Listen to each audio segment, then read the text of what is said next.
Yo everyone, welcome back to the Devlog series for Circle of Orion, a turn-based RPG I'm developing in Unreal Engine. Let's go ahead and start off this devlog by saying Circle of Orion is now available on Steam to Wishlist, so be sure to go and do that. On top of that, I am also early working on this, but I am planning on releasing a demo within the next few months.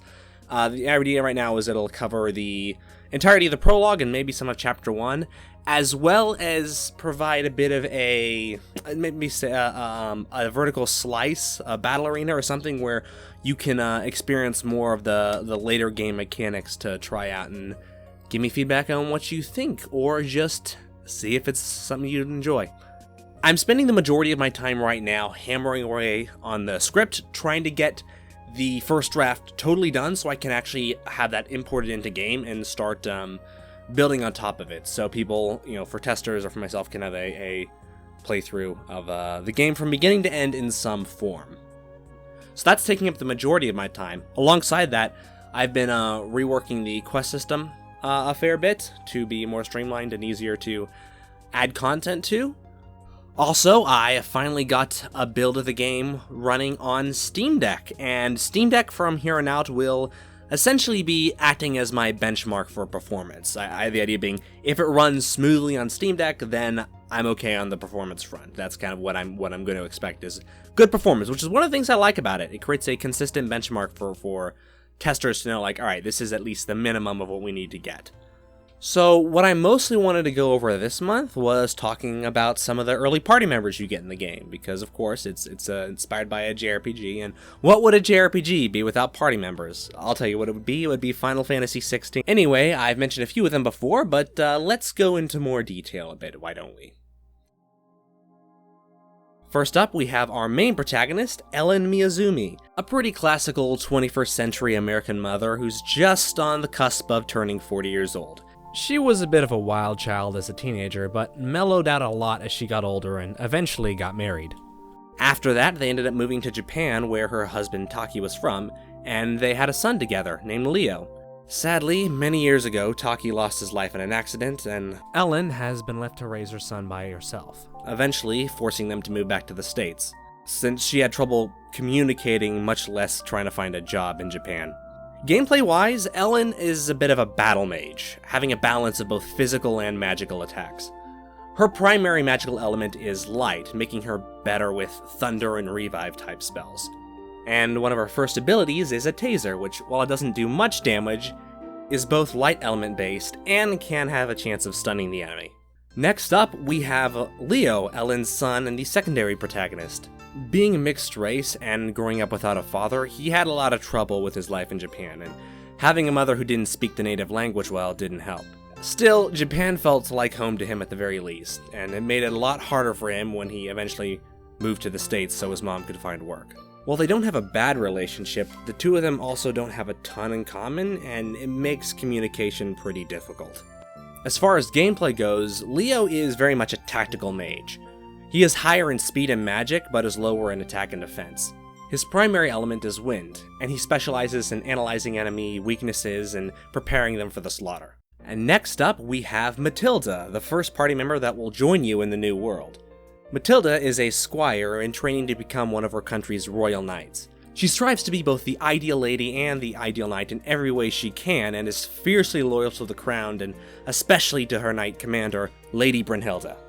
But while she tries to maintain the nobility and elegance befitting of a knight, her more natural, hot-headed, and short-tempered personality has a tendency to slip through pretty often. Gameplay-wise, Matilda is a knight, ideal for drawing enemy attacks toward herself and away from the squishier party members.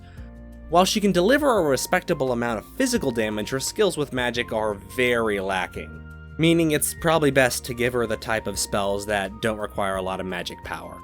Primary element is earth, making her much better with defensive type spells. And lastly, we have Evie. Now, while not a battle party member, she does travel with the party, providing support and lore for them. She's from a race called Fairies, which are a bit of a combination of fairies and catgirls, and is herself on a personal adventure to travel the world and document all her findings. And those are the initial party members you will have in the game. There will naturally be many more, as well as many supporting characters you will meet along the way, but you can rest assured that the party will be forming the backbone of the experience, both for gameplay and for the story. The next thing I want to talk about is reactivity. Now, reactivity is a word that gets used a lot, especially in video essays about game development, but generally when I use it in the context of this game, I'm talking about how the world of the game will respond to things that you, the player, do, even in small ways.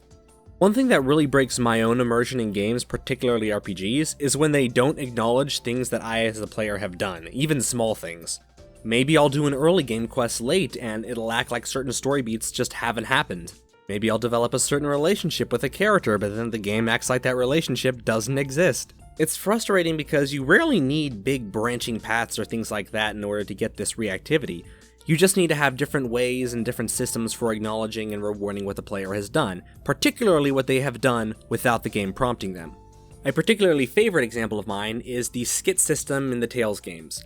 Now, you do get skits for just going along the main story, but you also get all sorts of skits for doing so many things that you weren't prompted to.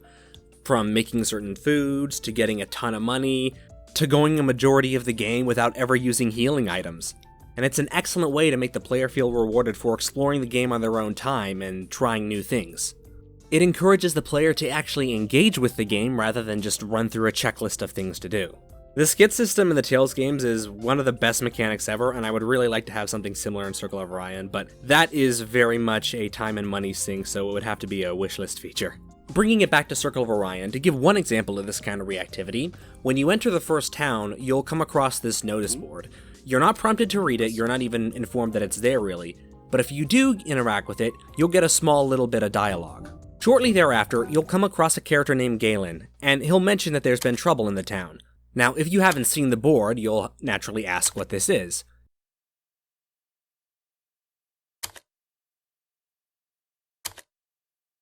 But if you have, then Leo, being the more observant one of the party, will remember the board and actually bring it up.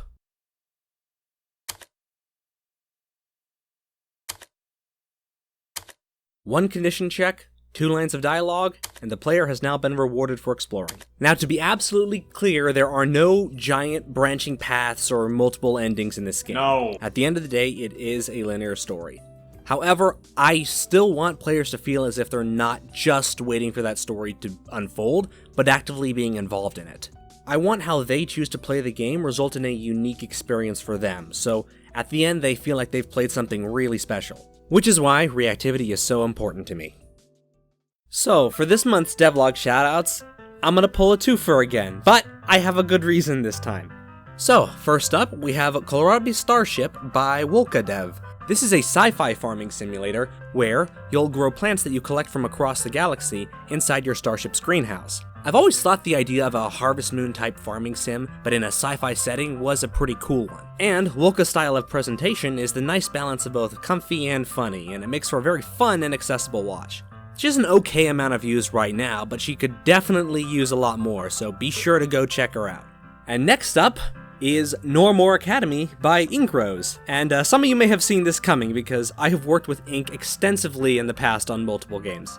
Now, this is the second game in the Flutterstars universe after Fantastic Kitty Roo. Well, third if you count the Mariposa demo. It's a puzzle adventure game kinda similar to Fantastic Kitty Roo, but it's much closer to the style of Sam & Max or Grim Fandango or something like that. And with some more elements of non-linearity to it. In the first devlog, Ink talks about some of the issues previously we faced with game releases and how we might change those going forward, as well as going over the basics of the game, including characters and environments and models. Now, to be clear, I am not currently involved in the development of making this game, but that very much could change depending on how things go. Any of you who have played Ink's other games know she has a fantastic sense of world building. It's one of the consistent comments we get, even from people who have been more critical of the games. And having heard her plans for the story and world of this game, it's no exception.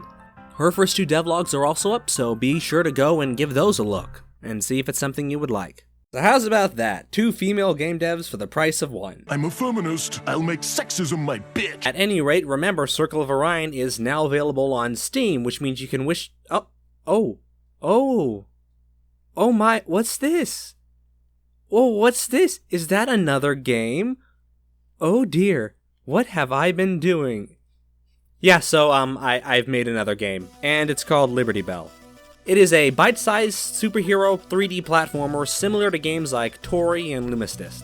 It's the kind of game that costs under $5, and you beat it in about an hour and a half, and it's just a short, fun, good time.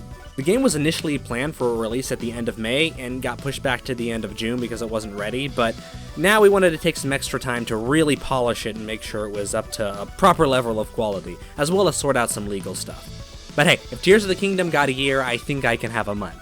So, if that sounds like something you'd enjoy, be sure to go wishlist that on Steam as well, as it will be coming out within the next few weeks.